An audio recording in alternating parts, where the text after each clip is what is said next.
So I think we're now turning to the Mike Yarrow Peace Fellowship panel, and I believe that we're going to have several videos, and I think Una is here to speak in person. And so Una, I'm going to cue you up to lead off.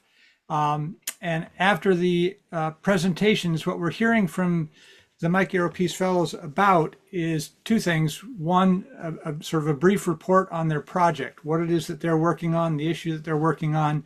And secondly, if they care to comment, what do they think about the rising tide of authoritarianism and the role of youth in resisting that authoritarianism, that dictatorship tendency. I've put into the chat, if people want to open up the chat, there's a recent slide deck that's put together by Freedom Trainers, the group that has trained Pam and Mary Lou and myself back in September in Seattle, and has been involved with training over 500,000 people across the country in the last several months with exponential training, training trainers, and the trainers go out, and there have been probably 20 different trainings since September by the group that we were trained with, a group of about 80 in Seattle from Washington State and from Oregon. In any event, into the chat is a slide deck from Freedom Trainers on the role of youth historically in resisting and toppling dictators.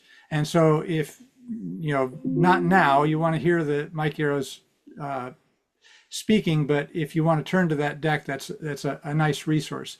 So my job was to introduce the Mike Yarrow Peace Fellowship. For those people who don't know, the Mike Yarrow Peace Fellowship started off as the Peace Activist Trainee Program back in the year 2000, making it, as far as I know, the longest running, 25 years and heading into 26, the longest running long-term training program for young activists in the country in nonviolent direct action.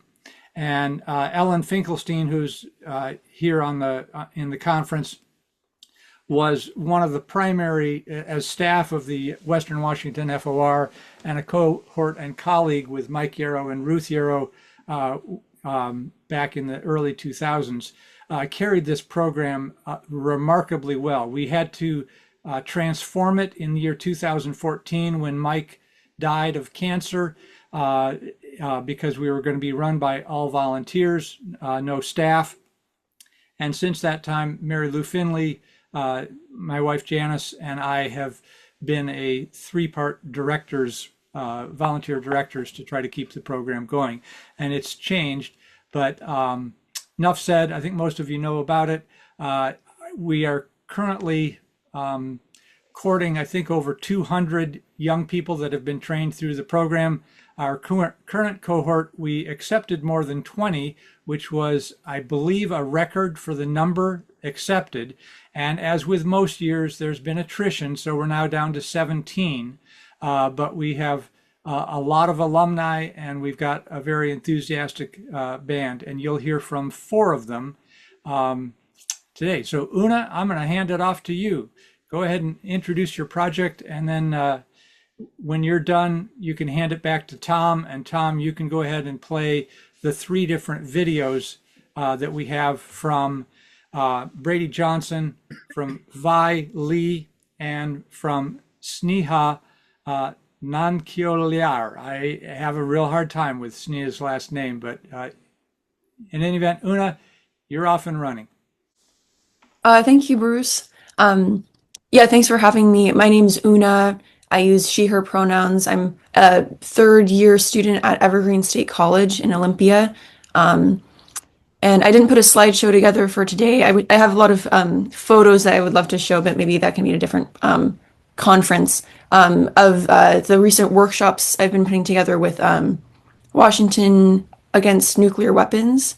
So this year I've been focusing on nuclear weapons, disarmament, activism, because I've noticed there's a lot of groups in Washington that are doing that work, and I've a lot of good community surrounding that issue, and so I wanted to explore that this year. In the past, I've worked more on climate activism, but but I'm seeing a lot of, in recent years, I've seen a lot of the overlap between militarism and environmental justice, environmental racism, which are all topics that I'm passionate about working on. And so I guess with the My Chiaro Peace Fellowship project, I've to kind of focus the work I'm doing and these next few months, my goal is to continue helping Washington Against Nuclear Weapons host workshops, education workshops about the issue of nuclear weapons, because this is a really critical year. As many of you probably know, the New START treaty is due to expire, which is a treaty between the U.S. and Russia, agreeing that these two countries will not continue creating nuclear weapons, and neither of these countries have committed to re-signing the treaty. And so a lot of people in the US, especially my generation, the younger generations, don't have forgotten about the importance of nuclear weapons and their connection with all of these other issues.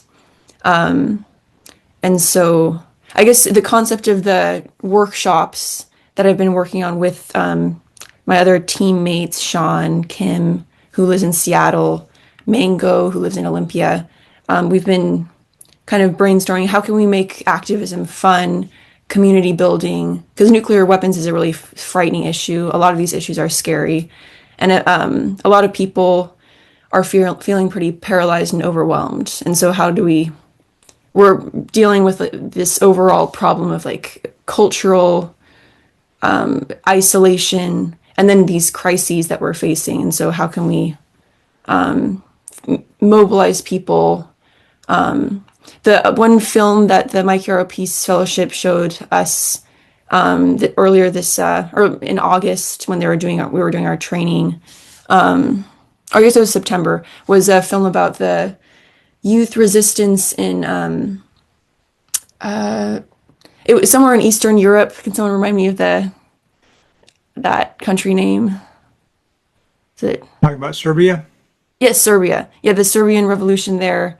And I found that really inspiring because the youth activists in Serbia really emphasize like the way you bring in youth and just like energy to a movement is to make it seem fun and cool and make it like a cultural thing. It's not just about talking with politicians. It's also about building community and having parties and sharing music and art.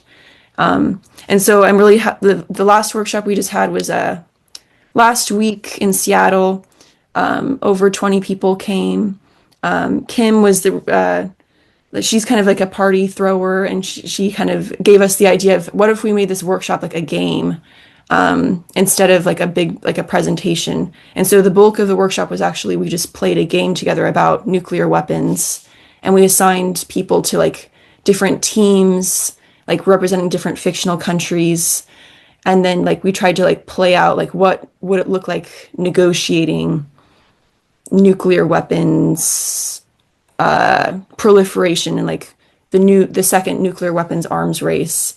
And so we kind of just tossed people into the game. We didn't give a ton of background, but people really engaged. We gave them food, we gave them free pizza, and people had a really great time. And we got to see like play out. We actually like two countries got destroyed from nuclear weapons. That was pretty devastating. But then in the end, we were able to get nuclear peace. And in some, it was just like I guess I learned from this past workshop, like how important it is to make this work fun, and that's how we're going to be able to engage more people in this work. And also the reason why we've had 2 workshops so far, and we're planning on having another one in Bellingham in January, and hopefully another one in Seattle. The reason why we've been able to put these 2 workshops together is because I have a really like solid team. We're only 4 people, but we really bonded this past summer going on the nuclear weapons pilgrimage in Eastern Washington. And so another thing I've learned over these past few months is to do successful actions, you really need to like trust the people you're working with and have genuine relationships. And otherwise you're not gonna be able to be in it for the long haul. So I'll leave it at that. I don't want to talk too long, but Yeah, so that's what I've been working on. I'm excited to hear, see that what the other Mike Yarrow Peace Fellows are working on too. And if anyone has questions, I'm sure I left things out, or if anyone wants to ask something, feel free. But yeah, thank you for listening. Una, could you comment briefly on how many people you had at the game in Seattle and how many folks showed up and average age of the people that attended? Yeah, that's a great question. So I'll start. So the first workshop we had was in Olympia. That was October, like late October. We had around 15 people at that workshop, and it was kind of average age range was a bit older. And that was more of a standard presentation format, where we also had audience discussions. And then the second workshop in Seattle, we had 24 participants, and most of them were like 20, between 20 and 30, 20s, 30s. And so that was kind of interesting. They weren't really college students, they were working age people. And that's because the person who is recruiting most of these folks, she is like in her late 20s, and that's where her community is. And that was super interesting to work with that generation of people because that tends to be the like we usually in movements we have the college and high school age students or retired folks, and we don't have that middle ground. And I think that is really key for us to have success in these coming years in building movement work is engaging that middle generation. Um, yeah.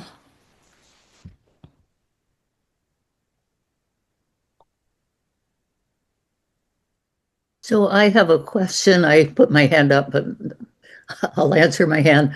Um, I'm I work with the Coalition to Abolish Nuclear Weapons in Olympia and also with Olympia FOR. And we have found in things that we've done that it's important to tell people what to do, what they can do next, and to have some concrete things, um, small and large. Have you, has your group done any of that kind of suggesting to follow up or, getting names and getting back to people, which is always harder than it seems like it should be. But do you have any things like that that you've been doing? Yeah, thank you for asking that. At the first workshop, I mean, we always bring a sign up sheet, so getting people's contact info is step number one. And then the first workshop, we had people sign postcards to their local representative, and then we're gonna mail. We want to bring them in person to the office, so we still need to do that. But then the second workshop, we went a little overtime, but our goal was to invite people to that same day call and leave a voice message to Patty Murray. And like we have a script that we wrote up, and in the end, it wasn't realistic time wise to have people because it was like a long night. So a lot of people didn't call that same day, but we sent follow up emails and texts to ask people to call Patty Murray, talking about how they are not going to vote for people in the future who don't prioritize nuclear weapons in their campaign work.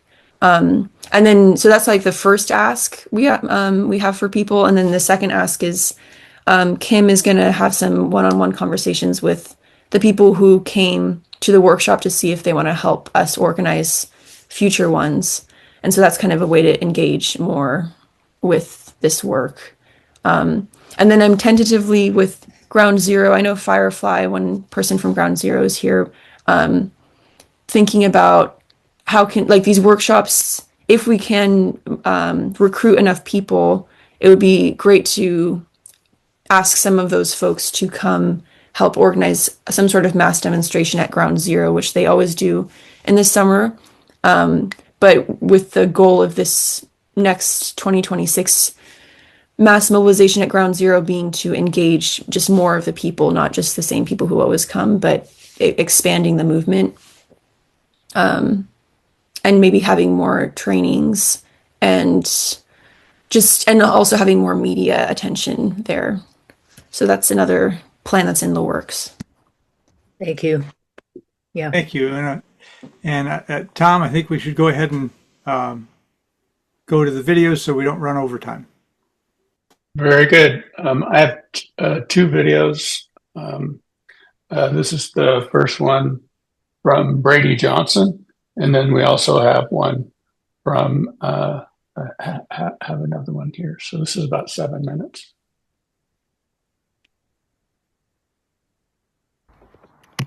Hello, my name is Brady Johnson. I'm a MYPF fellow of the 2025-2026 class, and I'm here to talk to you about my project. And so what I'm doing with this project is I'm creating a new student organization at the Evergreen State College dedicated to global solidarity, but that's sort of changed now because I'm coordinating with other people and they have brought their interest and what they think is important in. And so we have a broader coalition of people and we're advocating for very intersectional things, but they're different, right? And so we have successfully created that student organization. It exists. It is titled the Evergreen Peace Coalition and Anti-War Establishment. And by anti-war, we're talking very broadly. We're talking the war on immigrants. We're talking the war on trans youth. We're talking economic warfare in terms of like economic coercion that's currently taking place, not only nationally, but internationally. And of course, we're talking anti-war in terms of anti-violent conflict. And so we have a few projects that we are wanting to implement. We want to implement a lecture series where we bring in people to educate greeners and students. We want to print and distribute literature. And what I really want to do with this is bring in local campaigns and local projects to students at the Evergreen State College. And so yeah, those are some of our periphery projects, but our main project that we are working on is the creation of a weekly newsroom where we sort of aggregate the news and present it to students in an accessible fashion where they can see the big picture of what is going on in our world geopolitically. And one of the reasons we're doing that is because young people, my generation, intake so much of their news from social media, right? Be it Instagram, be it Twitter. We receive so much of our news from social media. And while this does connect us with the rest of the world in a way that we really haven't known before the age of social media, it's isolating us from our neighbors. It's isolating us from the rest of our community. So in this newsroom, we are wanting to create a space for community and an accessible place where no matter how politically engaged you are, you can show up and you can contribute to discussion. And this is a place for, socio-political discussions and socio-political analysis of news and what's going on in our world. And so we're just trying to educate, right? We're trying to educate and bring awareness to the Evergreen State College of the larger picture. Which we'll see how it goes. We're hoping to start our newsrooms next quarter, in the winter quarter, starting in January. So right now it's a lot of the preliminary work for that. But yeah, why we're doing this, like I said, we saw, with social media, we can see so much, but we can sort of understand so little at the same time. So we're trying to make it so we can see a lot and understand a lot and understand the bigger picture and bring that to students and, have safe political discussions because a lot of people don't have that in their lives. And so, a sense of community is something that we're trying to bring. And,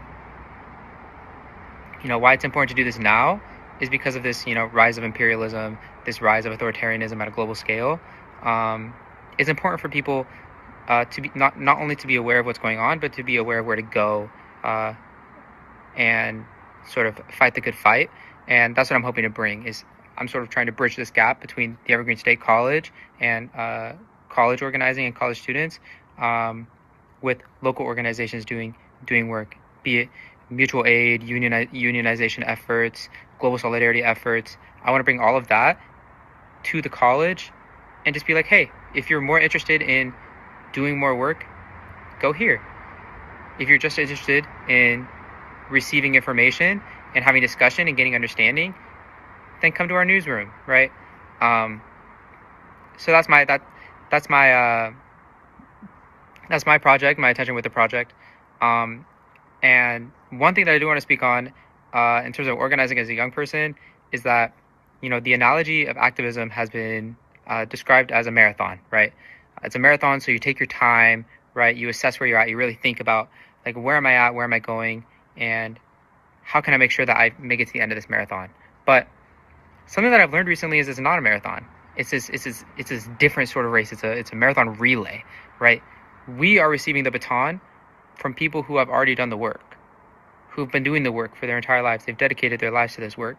And now we are receiving that baton, and we have to ensure that the baton makes it to the next generation. We have to ensure that progress is kept in order to make it to the next generation so that we can hand off the baton and they can continue the work, right? And I think this is an important realization because, to imply that it's a marathon is to imply that there's some sort of finish line to social justice, and that's not the case, right? There's not a finish line, and even if there was, I doubt that any of us are going to be alive to see it. But what we can be alive for is to see the fruits of our work lead to progress, and then we can see the next generation, when we're handing off that baton, begin to pick up the work. And so, yeah, that is all I have to say. Everybody who's resisting authoritarianism, capitalism, exploitation, oppression, like, anybody who is resisting that is important. And I just want to make that known, that even if there's no tangible change on the surface level, and even if it, continues to see like we're moving backwards as a society, history and progress is not linear. And so anybody resisting, even through just daily actions of resistance, is important and valuable for the effort. So yeah.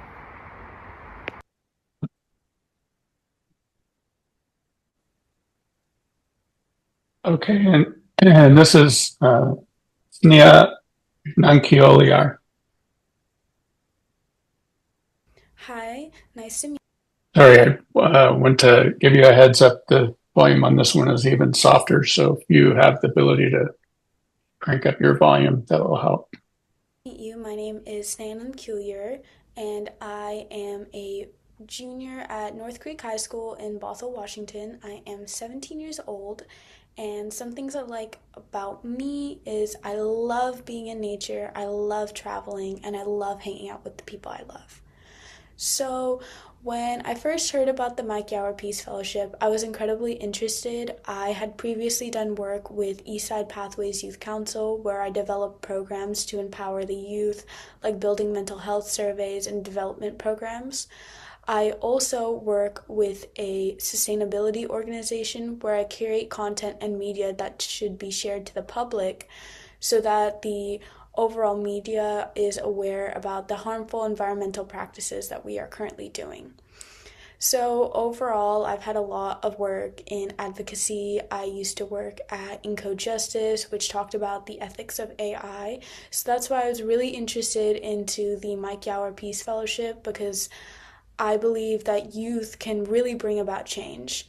So this is part of the reason why I chose my project, because I really wanted it to be youth-centered and empower the youth and showcase what they can do. So that's how I developed Econo Classroom.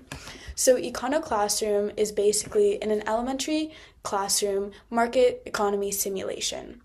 I started this project because I wanted to give students a hands-on exposure to the real-world systems in a safe, controlled, and structured environment, building skills that they wouldn't necessarily learn in maybe even middle school and high school, and basically build their toolbox of things that they know. So my inspiration came from my 5th grade teacher, Miss Larson, who developed an actual similar classroom economy program. I saw, even at a young age, how beneficial it was. It got me to be creative as I was able to develop my own business. And it was fun because it helped me and my peers take responsibility, make choices, and understand systems, which planted the seed for this project. And my project, I aim to be, is to make this classroom more comprehensive and accessible to all classrooms. So the project is basically creating a mini economy in a classroom. The goal is not to change the fundamental classroom and the lessons that are going on with it, but to just elevate what's already there. For example, in classrooms, teachers often have roles like cleanup member, the facilitator, the leader, the line leader. These jobs, instead of just having the teacher randomly assign someone, these would be roles that students would apply for, and they could earn money, which is the classroom currency, which they can use to buy goods from their other peers' businesses, or even get prizes from the teacher. Thus, they'll be able to understand the application process and job interviewing while still not changing the fundamental lesson plan. They'll pay rent for desks, manage budget earnings, and basically make spending or saving decisions. So to make this easier for educators, I'm planning on building a digital toolkit that includes job descriptions, applications, salary, rent structures, business license templates, reflection prompts to help students think, and budgeting and expense worksheets. So this toolkit will be part of my project. And the reason why this stuff kind of matters is because young students rarely experience real economic systems until they're already enthralled with it. Their first job is when they first hear about taxes and things like that. So having an early upfront experience can help them ease into when they actually join the economy. It helps students also learn responsibility, gain financial literacy, and develop life and workplace skills. So overall, how I'm making this happen is I'm first researching different curriculums that teachers use in my local area and design a lesson plan toolkit that will help students implement the Econo classroom.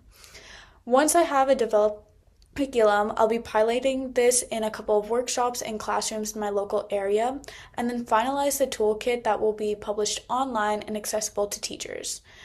After that's done, my hope is to partner with local schools so that they can implement this program. Now, I understand one of the topics that we're talking about today is authoritarianism, which I believe is a system where power is centralized in a few hands, freedoms are restricted, and dissent is often suppressed. Now, in these type of situations, it's really important to focus on the public. The public has the power to change this. That's why they're being suppressed in these authoritarianism systems.